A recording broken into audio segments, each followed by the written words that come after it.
Ada shalom, katakan bersama saya orang yang paling disayang sama Tuhan. Saya berdoa dimanapun saudara berada, seperti Yohanes berdoa, saudara baik-baik, sehat-sehat dalam segala sesuatu, sama seperti jiwa saudara baik-baik saja. Sudah siap diberkati Tuhan? Kita lihat firman Tuhan dari kitab Kejadian, pasal 3 ayatnya yang pertama. Adapun ular ialah yang paling cerdik dari segala binatang di darat yang dijadikan oleh Tuhan Allah.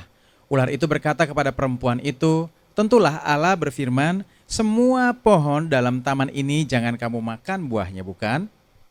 Alkitab menceritakan di Taman Eden, Allah menumbuhkan berbagai macam pohon yang menarik dan yang baik buahnya untuk dimakan, dan pohon kehidupan di tengah-tengah taman itu, serta pohon pengetahuan yang baik dan yang jahat. Jadi di tengah-tengah Taman Eden ada dua pohon. Yang pertama pohon kehidupan, yang kedua pohon pengetahuan yang baik dan yang jahat. Alkitab menceritakan ular datang kepada Hawa dan ular berkata kepada Hawa, "Bukankah semua pohon dalam taman ini jangan kamu makan buahnya, bukan?"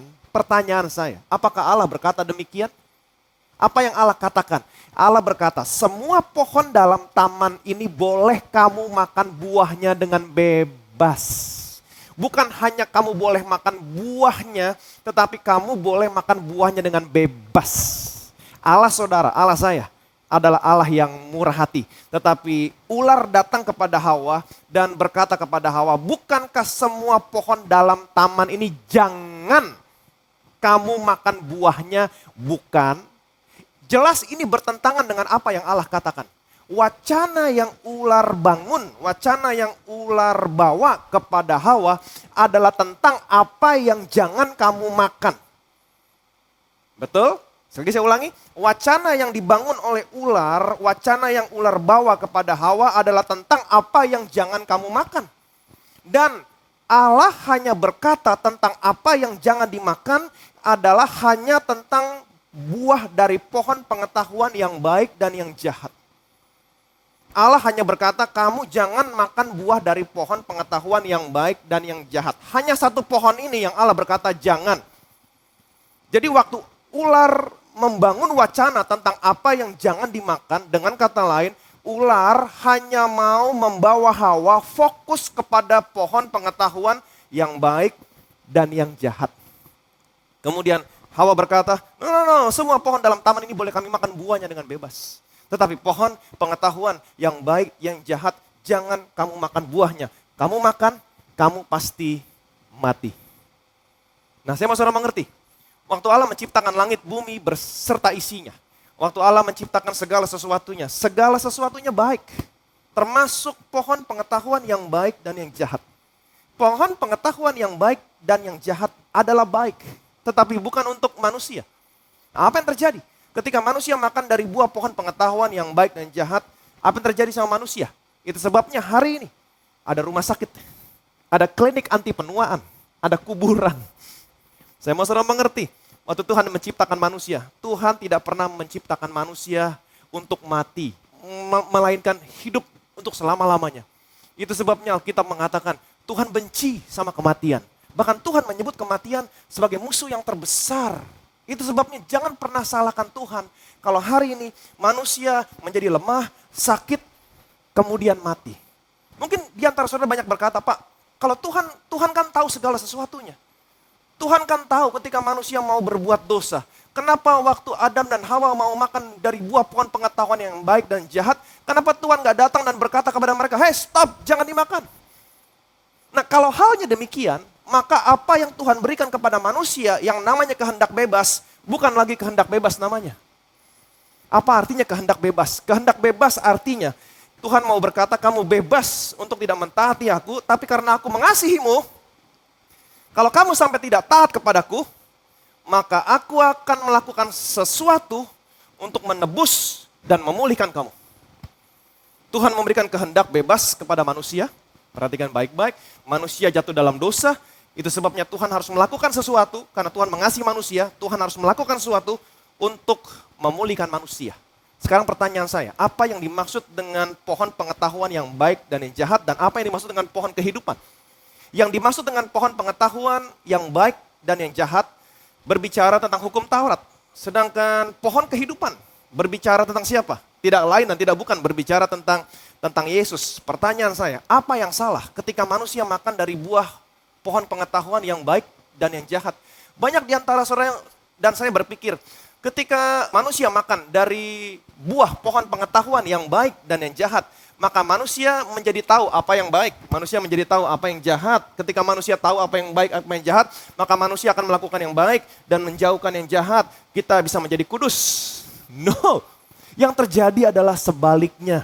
Saya mau kasih tahu sama saudara, hanya Yesus yang sanggup membuat saudara dan saya ada di dalam kekudusan. Ular datang kepada Hawa. No. Kalau kamu makan buahnya, sekali-kali kamu tidak akan mati. Kalau kamu makan buah dari pohon pengetahuan yang baik dan yang jahat, kamu tidak akan mati, tetapi kamu akan menjadi seperti Allah. Ingat baik-baik, apa yang dimaksud dengan pohon pengetahuan yang baik dan yang jahat? Hukum Taurat. Dan kebohongan ini masih terus berlanjut sampai dengan hari ini. Iblis akan memberitahukan kepada saudara, kamu bisa hidup di bawah hukum Taurat. Kalau kamu hidup di bawah hukum Taurat, kamu tahu mana yang baik, mana yang jahat. Kamu akan melakukan yang baik, kamu akan menjauhkan yang jahat. Kamu bisa hidup kudus dan kamu akan menjadi seperti Allah. No, ini kebohongan. Saya mau kasih tahu, kamu makan dari buahnya, kamu mati. Amin. Ayat berikutnya, ayat yang ke-6, perhatikan baik-baik. Perempuan itu melihat bahwa buah pohon itu baik untuk dimakan dan sedap kelihatannya. Lagi pula pohon itu menarik hati karena memberi pengertian. Lalu ia mengambil dari buahnya dan dimakannya dan diberikannya juga kepada suaminya bersama-sama dengan dia, dan suaminya pun memakannya. Perempuan itu melihat bahwa buah pohon itu baik untuk dimakan dan sedap kelihatannya. Lagi pula pohon itu menarik hati karena memberi pengertian. Lalu ia mengambilnya dari buahnya dan dimakannya dan diberikan juga kepada suaminya yang bersama-sama dengan dia. Jadi Adam ada di sampingnya Hawa dan suaminya pun memakannya. Pertanyaan saya, waktu ular berbicara kepada Hawa, Hawa berbicara kepada ular. Pertanyaan saya, Adam ada di mana? Ada di sampingnya bersama-sama dengan dia. Alkitab mengatakan Hawa mengambil dari buahnya dan dimakannya, diberikan juga kepada suaminya yang bersama-sama dengan dia, dan suaminya pun ikut makan. Saudara bisa bayangkan, Allah berkata segala sesuatunya kepada Adam. Semua pohon dalam taman ini boleh kamu makan buahnya dengan bebas. Tetapi pohon pengetahuan yang baik yang jahat, jangan kamu makan buahnya. Tetapi waktu Adam mendengar ular berkata kepada Hawa, Hawa berkata kepada ular, apa yang Adam lakukan? Adam hanya diam. Ini kesalahan yang terbesar. Dan sampai hari ini masih tetap terjadi. Saya mau saudara mengerti, Allah menciptakan laki-laki untuk menjadi kepala. Kedudukannya adalah sebagai kepala. Tetapi apa yang terjadi? Pertanyaan saya, mana yang lebih berkuasa? Orang yang punya kedudukan atau orang yang punya pengaruh? Ternyata orang yang punya pengaruh lebih berkuasa. Suami boleh berkata, saya kepala dalam rumah tangga. Suami boleh berkata, saya kepala dalam rumah tangga. Istrinya berkata dalam hati, lu boleh jadi kepala dalam rumah tangga, tapi gue jadi lehernya yang menggerakkan kepala ke kiri dan ke kanan. Itu sebab tadi saya katakan, yang punya pengaruh lebih berkuasa. Amin. Ayat berikutnya. Maka terbukalah mata mereka berdua dan mereka tahu bahwa mereka telanjang. Lalu mereka menyemat daun pohon ara dan membuat cawat. Maka terbukalah mata mereka berdua dan mereka tahu bahwa mereka telanjang. Lalu mereka menyemat daun pohon ara dan membuat cawat. Setelah mereka makan dari buah pohon pengetahuan yang baik, yang jahat, apa yang terjadi? Terbukalah mata mereka dan mereka tahu mereka telanjang. Ingat baik-baik, buah dari pohon pengetahuan yang baik dan yang jahat berbicara tentang hukum Taurat. Jadi ketika saudara hidup di bawah hukum Taurat akan membuat saudara untuk selalu melihat kepada dirimu. Dan ketika saudara melihat kepada dirimu, saudara akan selalu merasa kurang, saudara merasa nggak cukup, dan saudara selalu merasa ada yang salah sama diri saya. Ini yang terjadi ketika saudara hidup di bawah hukum hukum Taurat. Mereka makan buah dari pohon pengetahuan yang baik yang jahat. Terbuka mata mereka dan mereka melihat, mereka telanjang. Manusia makan dari buah pohon pengetahuan yang baik dan yang jahat. Betul? Mata mereka terbuka. Dan apa yang terjadi? Mereka telanjang.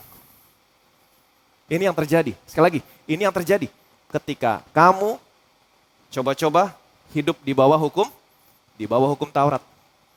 Manusia makan dari buah pohon pengetahuan yang baik dan yang jahat. Kemudian apa terjadi? Mata mereka terbuka, mereka telanjang. Tuhan mengusir mereka dari Taman Eden. Kemudian supaya apa diusir? Supaya mereka jangan sampai makan buah dari pohon kehidupan. Sehingga mereka hidup selama-lamanya. Tuhan mengusir mereka dan Tuhan menempatkan beberapa kerub untuk menjaga kepada pohon kehidupan. Menjaga jalan kepada pohon kehidupan. Supaya mereka jangan mengambil buah ini. Makan dan hidup selama-lamanya. Nah ini yang terjadi di Taman Eden. Nah perhatikan baik-baik. Jadi ingat baik-baik. Tuhan memberikan kehendak bebas kepada manusia. Apa yang terjadi? Manusia jatuh dalam dosa. Manusia makan buah dari pohon pengetahuan yang baik dan yang jahat. Manusia jatuh dalam dosa, kemudian ingat baik-baik seperti yang tadi saya katakan, Tuhan begitu mengasihi manusia. Sehingga Tuhan harus datang melakukan sesuatu, memulihkan segala sesuatunya. Apa yang harus dilakukan? Manusia harus makan buah dari pohon kehidupan. Tetapi masalahnya, manusia tidak bisa datang kepada pohon kehidupan karena ada kerub yang menyala-nyala dengan pedang yang menyala-nyala. Kalau manusia masuk jalan menembus pedang ini, apa yang terjadi? Manusia mati. Kemudian apa solusinya? Manusia harus makan dari buah pohon kehidupan. Buah dari pohon kehidupan di sini berbicara tentang siapa? Pohon kehidupan berbicara tentang siapa? Tentang Yesus. Satu-satunya jalan adalah, karena manusia nggak bisa masuk, satu-satunya jalan, pohon kehidupan, Yesus yang harus keluar. Amin. Pertanyaan saya, waktu Yesus keluar melewati pedang, apakah Yesus bisa mati? Tidak. Kenapa? Karena Yesus tidak berdosa. Yang percaya boleh bilang amin. Pertanyaan saya, apa yang Allah lakukan untuk memulihkan segala sesuatunya? Manusia jatuh dalam dosa. Pada awalnya Tuhan menciptakan segala sesuatunya baik. Tetapi ketika manusia jatuh dalam dosa, apa yang terjadi? Manusia lemah, manusia letih, manusia lesu. Amin. Saudara tidur waktu pendeta khotbah. Kemudian manusia sakit-sakitan, mengalami penderitaan. Akhirnya manusia menjadi tua dan pada akhirnya manusia mengalami kematian. Tuhan mau saudara dan saya hidup. Apa yang Allah lakukan? Intinya adalah Allah memberikan anaknya. Anaknya datang ke dalam dunia ini. Gantikan posisi saudara, gantikan posisi saya. Dia mati di atas kayu salib. Dan ingat cerita ini. Anaknya bangkit. Setelah anaknya bangkit, ingat cerita ini. Anaknya menampakkan diri kepada salah seorang muridnya yang bernama Kleopas. Yang sedang dalam perjalanan ke Emmaus. Yesus menampakkan diri. Ikut berjalan bersama-sama dengan mereka. Tetapi Alkitab menceritakan ada sesuatu yang menghalangi mata mereka sehingga mereka tidak bisa melihat Yesus secara fisik. Kemudian Yesus berjalan bersama-sama dengan mereka dan Yesus berkata kepada mereka, apakah yang kamu perbincangkan sementara kamu berjalan? Kemudian mereka berhenti. Mereka bingung melihat Yesus dan mereka berkata, apakah engkau satu-satunya orang asing di Yerusalem? Sehingga engkau tidak mengetahui apa yang terjadi? Mereka menceritakan segala sesuatu yang terjadi tentang Yesus. Pada awalnya mereka mengharapkan Yesus sebagai Mesias, tapi mereka kecewa. Kenapa? Karena Yesus ditangkap, Yesus mati. Yesus memang Mesias. Tapi mereka memiliki pandangan tentang Mesias yang berbeda. Kemudian Alkitab menceritakan, Yesus menceritakan segala sesuatu yang tertulis tentang dia dalam kitab suci, mulai dari kitab Musa sampai kitab nabi-nabi. Perhatikan baik-baik. Lalu ia menjelaskan kepada mereka apa yang tertulis tentang dia dalam seluruh kitab suci, mulai dari kitab-kitab Musa dan segala kitab nabi-nabi. Mereka mendekati kampung yang mereka tuju, lalu ia berbuat seolah-olah hendak meneruskan perjalanannya. Tetapi mereka sangat mendesaknya, katanya, tinggallah bersama-sama dengan kami sebab hari telah menjelang malam dan matahari hampir terbenam. Lalu masuklah ia untuk tinggal bersama-sama dengan mereka. Waktu ia duduk makan dengan mereka, ia mengambil roti, mengucap berkat lalu memecah-mecahnya dan memberikannya kepada mereka. Ketika itu terbukalah mata mereka dan mereka pun mengenal dia, tetapi ia lenyap dari tengah-tengah mereka. Kalau saudara perhatikan baik-baik dalam cerita ini, Yesus adalah tamu. Betul? Yesus adalah tamu, sedangkan Kleopas adalah tuan rumah. Tetapi di sini Yesus berlaku seolah-olah Yesus tuan rumah. Kenapa? Karena waktu ia duduk makan dengan mereka, Yesus mengambil.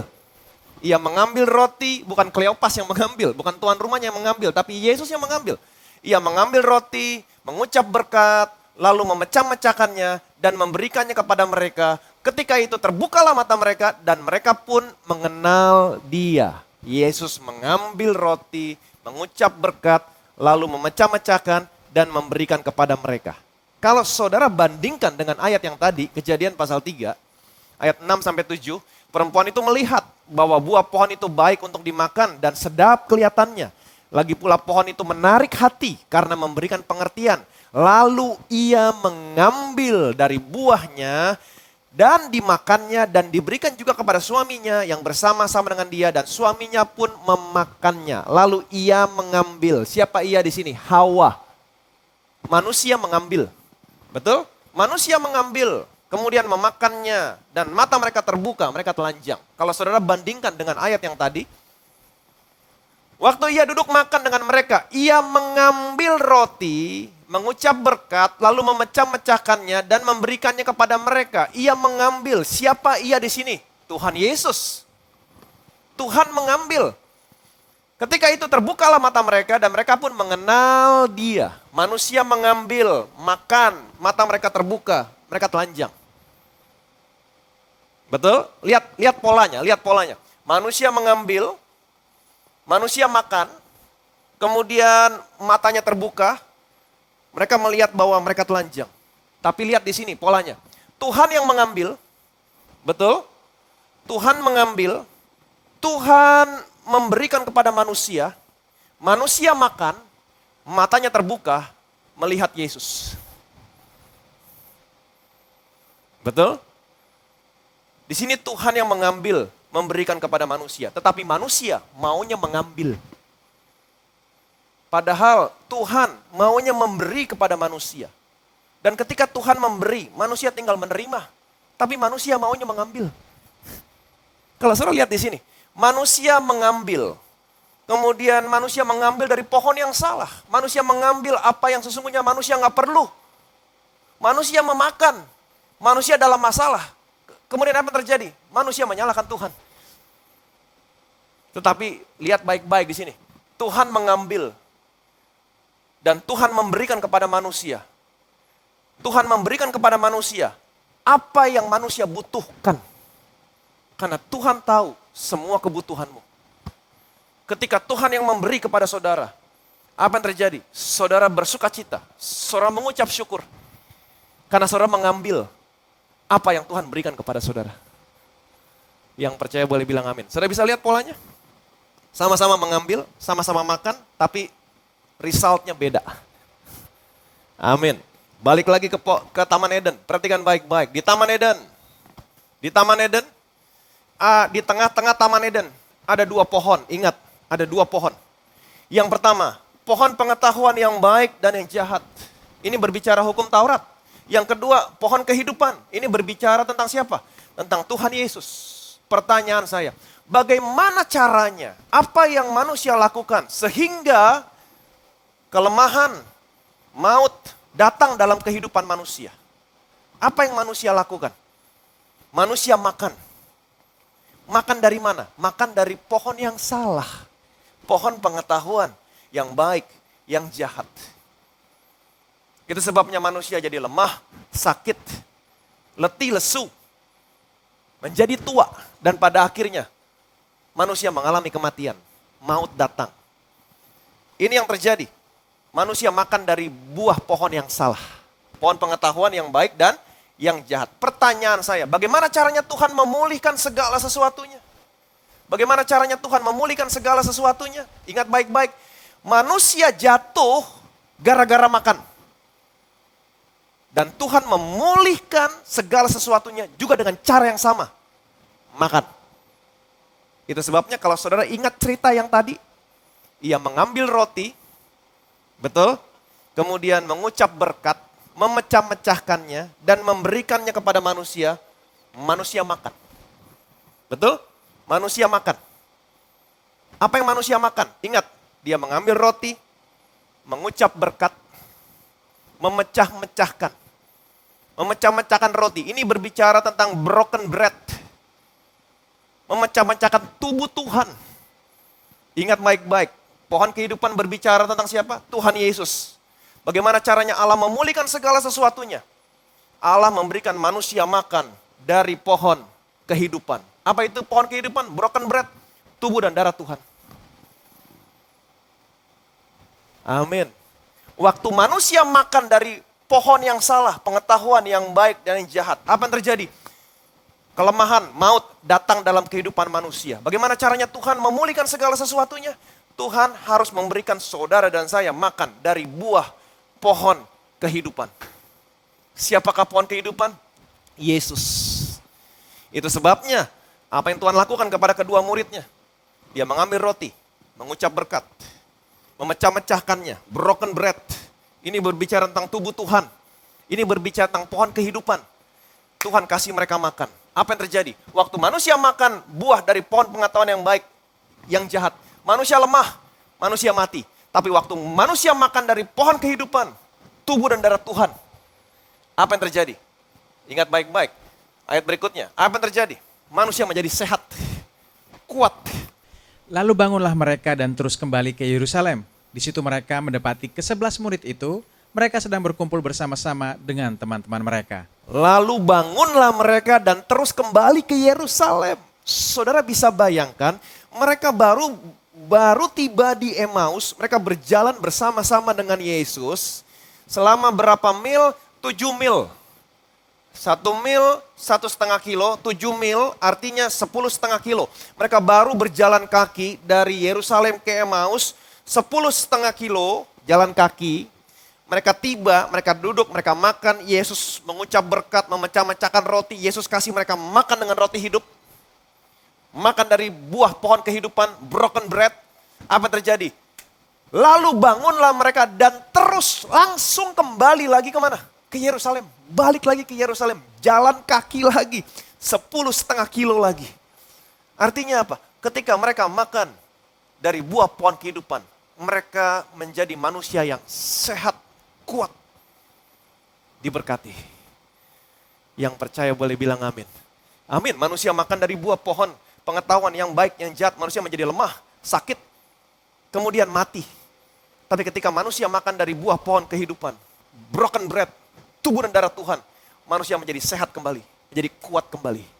Ini yang Tuhan lakukan untuk memulihkan segala sesuatunya. Mungkin saudara bertanya sama saya, Pak, memang apa yang spesial dari tubuh dan darah Tuhan?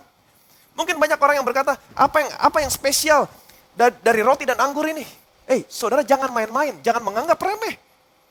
Saudara jangan anggap remeh. Saudara bisa lihat tadi waktu manusia makan dari buah pohon pengetahuan yang baik, yang jahat, manusia jatuh. Bukan hanya manusia jatuh, tapi seluruh dunia jatuh. Itu sebabnya sekarang ada rumah sakit, ada kuburan. Tuhan tidak pernah merancangkan semuanya ini. Bagaimana mungkin saudara bisa meremehkan pohon kehidupan? Buah dari pohon kehidupan. Amin.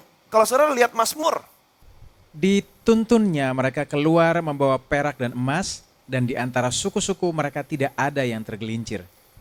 Dituntunnya mereka keluar membawa perak dan emas, dan di antara suku-suku mereka tidak ada yang tergelincir. Dituntunnya mereka keluar. Ini berbicara tentang pada saat Allah membawa bangsa Israel keluar dari Mesir. Waktu Allah membawa bangsa ini keluar dari Mesir, Alkitab mengatakan mereka membawa perak, emas, dan waktu mereka keluar tidak ada yang tergelincir. Seorang ahli mengatakan bahwa pada waktu bangsa Israel keluar dari Mesir, mereka mengatakan jumlahnya sekitar 2-3 juta orang. Karena laki-laki yang berumur 20 tahun itu sekitar 600.000 orang, belum termasuk yang di bawah 20 tahun, belum termasuk perempuan, belum termasuk anak-anak. Jadi ada yang menghitung sekitar 2-3 juta orang. Saudara bisa bayangkan 2-3 juta orang keluar dari Mesir. Membawa emas, perak. Dan Alkitab mencatat tidak ada yang tergelincir. Tidak ada yang ditanduk. Tidak ada yang di kursi roda. Tidak ada yang digendong. tua, muda, besar, kecil, semuanya keluar jalan kaki. Sehat. Apa yang terjadi? Saudara harus tahu apa yang mereka lakukan semalam sebelum mereka keluar dari Mesir. Karena saya percaya apa yang mereka lakukan semalam sebelum mereka keluar dari Mesir, ini yang mengubahkan segala sesuatunya. Semalam sebelum mereka keluar dari Mesir, Tuhan memerintahkan kepada bangsa Israel untuk merayakan Paskah. Waktu mereka merayakan Paskah, mereka harus mengambil satu domba satu keluarga. Kemudian dombanya disembelih, darahnya dioles, dagingnya dimakan. Dan jangan dimakan mentah, dipanggang di api. Ini berbicara tentang kematian Tuhan. Ini berbicara tentang makan tubuh dan darah Tuhan. Jadi kalau saudara makan perjamuan kudus, jangan dimakan mentah. Apa artinya? Jangan sampai kamu makan tubuh dan darah Tuhan tanpa memiliki pengertian apapun, mentah. Tanpa memiliki pewahyuan apapun, mentah. Tapi kamu harus makan dengan dipanggang di api. Artinya ketika saudara menyatu dengan tubuh dan darah Tuhan, makan tubuh dan darah Tuhan, saudara harus melihat Tuhan Yesus dihukum oleh api murka Allah karena dosamu. Dia gantikan posisimu dan kamu akan terima kebalikannya. Dia mengalami penderitaan supaya saudara tidak mengalami penderitaan. Dia dihancurkan, diremukkan. Dia menerima semua penghukuman supaya kamu tidak dihukum. Dan ini yang mengubahkan segala sesuatunya. Mereka keluar bawa emas, bawa perak. Amin. Mereka diberkati. Kenapa? Karena kalau ketika saudara menyatu dengan tubuh dan darah Tuhan, kamu melihat Tuhan dihukum, kamu menjadi miskin supaya saya menjadi kaya. Engkau menanggung penyakit saya supaya saya sehat. Itu sebabnya ini yang mengubahkan segala sesuatunya. Mereka keluar dari Mesir, mereka diberkati. Emas perak mereka bawa dan tidak ada kakinya yang tergelincir. Mereka semua sehat. Apa yang mereka lakukan? Mengubahkan segala sesuatunya. Itu sebabnya kalau saudara terima tubuh dan darah Tuhan, saudara harus memandang ini adalah buah dari pohon kehidupan. Jangan pernah menganggap remeh. Waktu manusia makan dari buah pohon pengetahuan yang baik, yang jahat, manusia jatuh. Bukan hanya manusia jatuh, seluruh dunia ini jatuh. Tapi di tengah-tengah Taman Eden ada satu pohon lagi. Ini adalah jalan keluar. Bagaimana caranya Allah memulihkan keadaan saudara. Allah harus memberikan saudara makan dari buah pohon kehidupan. Broken bread, broken body, tubuh dan darah Tuhan. Itu sebabnya hari ini, kalau saudara makan tubuh, minum darahnya Tuhan, jangan sampai ada lagi segala sesuatu yang membodohi saudara. Saudara harus melihat seluruh dunia ini jatuh karena makan buah dari pohon pengetahuan yang baik, yang jahat. Tetapi hari ini Dia memberikan kepadamu buah dari pohon kehidupan. Kalau kamu makan tubuhnya, kamu minum darahnya, saya percaya saudara memiliki hidup yang sama seperti yang Dia miliki. So alive, sehat, kuat, dan diberkati. Yang percaya boleh bilang amin. Jadi saya mau saudara mengerti, dunia ini sudah jatuh. Ada penyakit, ada penderitaan, ada virus, ada kuman. Tetapi hari ini saudara dan saya punya buah dari pohon kehidupan. Apa yang Tuhan berikan untuk memulihkan saudara dari segala sesuatu yang diakibatkan ketika Adam jatuh dalam dosa, kelemahan, maut, kematian. Tapi hari ini ketika kamu menyatu dengan tubuh dan darah Tuhan, buah dari pohon kehidupan, saudara dan saya memiliki hidup yang sama seperti yang Allah miliki. Saya mau saudara mengerti, saudara harus lebih radikal lagi. Karena ini adalah buah dari pohon kehidupan. Diberkatilah saudara. Saya punya satu kesaksian. Sebelum kita menerima buah dari pohon kehidupan yang akan mengubahkan segala sesuatunya. Saya percaya hari ini kalau saudara menyatu dengan buah dari pohon kehidupan, ini akan mengubahkan segala sesuatunya hari ini. Kesaksian dari Surabaya, Bapak Tiong Sin. Shalom. Salam dalam kasih Tuhan Yesus. Saya ingin menyaksikan kebaikan Tuhan Yesus Kristus di dalam kehidupan kami sekeluarga. Penyertaan dan pemeliharaan Tuhan Yesus sepanjang tahun 2020 ini, walaupun dalam masa pandemi COVID-19 yang melanda saat ini, tetapi kasih karunia Tuhan selalu menyertai orang-orang yang percaya dan berharap kepada Dia. Amin. Sejak awal 2020 pada bulan Januari, kami sekeluarga mulai mengikuti khotbah-khotbah tentang Injil kasih karunia Tuhan melalui Pastor Ivan Tanujaya di channel YouTube Bethesda Church. Semakin kami mendengar tentang kasih karunia Tuhan, kami semakin tahu dan kami semakin mengerti bahwa di dalam iman percaya kepada Yesus Kristus tidak ada penghukuman, tidak ada kutuk. Semua adalah anugerah, kasih karunia dan kebaikan Tuhan semata. Di sepanjang tahun 2019, saya dan istri memiliki hutang dan terbelenggu dengan tagihan-tagihan kartu kredit yang menjerat kami. Sehingga tagihan kartu kredit hanya dapat kami bayar dengan minimal pembayaran. Bahkan untuk membayarnya pun kami harus gali lubang, tutup lubang. Setelah kami berulang-ulang mendengar khotbah Pastor Ivan, iman kami dibangkitkan. Kami percaya bahwa Tuhan mengasihi kami dan selalu memberikan pertolongan untuk menyelesaikan masalah yang kami hadapi. Kami percaya bahwa cara Tuhan melunasi hutang kami bukan dengan gali lubang, tutup lubang.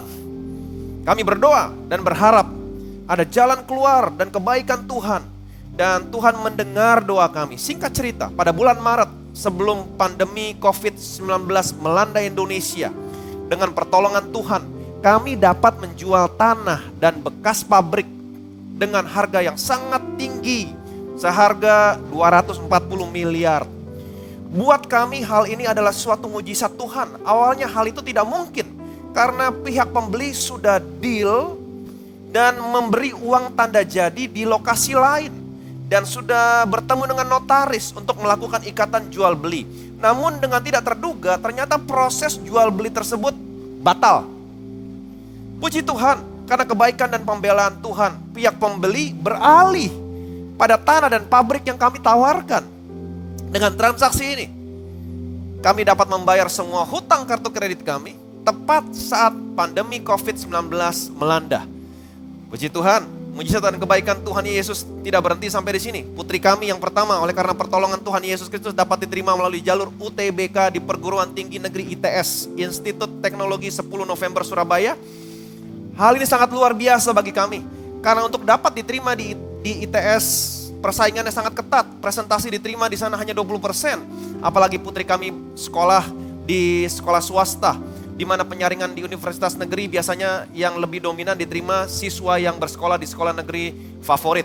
Semua hanya karena kebaikan dan kasih karunia Tuhan. Betul, yang memberikan kasih anugerah kepada kami justru di saat pandemi COVID-19 ini, kasih karunia dan pemeliharaan Tuhan Yesus Kristus semakin nyata.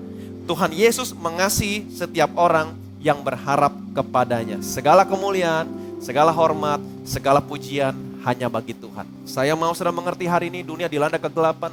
Ada begitu banyak orang yang mengalami kesulitan, diberhentikan pekerjaan, kemudian sakit-sakitan, lemah, menjadi tua, kemudian mengalami kematian. Ini semua karena dosa satu orang, dosanya Adam. Adam jatuh, kemudian kelemahan datang. Virus kuman datang, penyakit datang, maut datang dalam kehidupan manusia. Tapi hari ini Tuhan telah memulihkan segala sesuatunya. Dia sudah datang ke dalam dunia ini. Pohon kehidupan keluar, datang ke dalam dunia ini. Dan dia memberikan makan saudara makan saya, buah dari pohon kehidupan. Dan saya percaya kalau saudara mau lebih radikal lagi, menerima tubuh dan darah Tuhan, saya percaya saudara akan memiliki hidup yang sama seperti yang Tuhan miliki. Sehat, kuat, diberkati dalam segala sesuatu. Kutuk dirubah menjadi berkat. Diberkatilah saudara, diberkatilah saya. Bapa dalam surga, kami bersyukur Tuhan karena apa yang Adam melakukan bersama Hawa di Taman Eden. Dia makan dari buah pohon yang salah, pohon pengetahuan yang baik dan yang jahat. Adam jatuh dalam dosa. Kemudian kelemahan datang, maut datang, virus datang, sehingga kematian datang dalam setiap kehidupan manusia. Tetapi Engkau begitu mengasihi kami. Engkau melakukan segala sesuatunya untuk memulihkan kami. Engkau datang ke dalam dunia ini, memberikan kami makan dari buah pohon kehidupan. the broken body, the broken bread, yaitu tubuh dan darahmu sendiri. Sehingga hari ini kami yang terima tubuh dan darahmu, kami percaya, kami dipulihkan, kami sehat, kami punya hidup yang kekal, kami kuat, kami terpelihara sempurna, kami tidak pernah kekurangan sesuatu apapun. Dan sebentar kami akan menyatu dengan tubuh dan darahmu Tuhan. Dan biarlah apa yang terjadi kepada kedua orang murid-Mu yang Kau berikan makan dengan tubuh dan darah-Mu dalam perjalanan ke Emmaus, mereka kuat, sehat. Biarlah hari ini kami menjadi orang yang sehat, kami menjadi orang yang kuat. Kalau bangsa Israel keluar dari Mesir yang hanya makan gambarnya saja, makan daging anak domba, mengoleskan darah. Kalau yang makan gambarnya saja, mereka bisa diberkati. Mereka keluar dari Mesir diberkati, membawa emas perak. Mereka keluar dari Mesir sehat, semua berjalan kaki.